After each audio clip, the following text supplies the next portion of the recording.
Remember when your bank statements were all on paper? Well, now they're all online.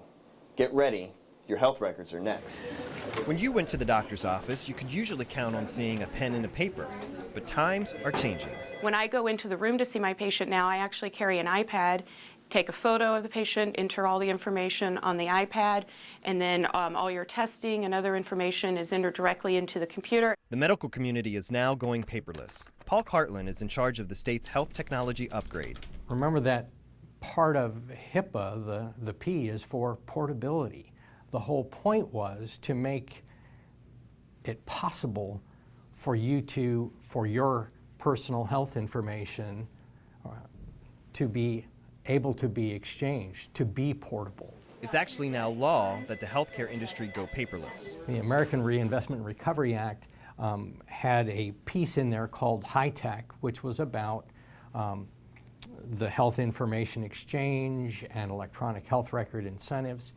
That set some additional criteria around privacy and security of health information. How about that? Rebecca Madison with Alaska eHealth Network says going paperless helps doctors help patients. You can have a broader look at the patient by looking at all of their data than if you are trying to go through multiple pages of paper.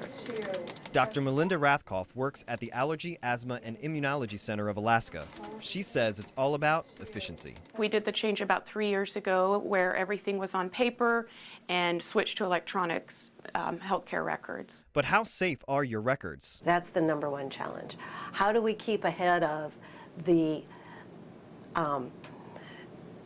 people who are trying to break into systems or who are either for malicious or just fun intent or whatever they have going on. But how do we do that? We have to keep up daily almost with, new rules coming out and standards for security. The answer, electronic locks. One of the things that we've made very sure about is that everything is encrypted from the place it's setting at rest to the place it's transporting to the place it ends up. Paperless health records can be critical during a natural disaster. I was stationed in Biloxi, Mississippi, and I was not there during Hurricane Katrina, but heard back stories. Medical records was in the basement of the hospital. So medical records was completely flooded. So all those paper charts were flooded at the time and then moldy and unusable. So far, Providence Hospital and Alaska Regional Hospital have started the process of going paperless. So if your doctors haven't gone paperless by now, chances are he or she will soon. In Anchorage, MJ Tim, CBS 11 News.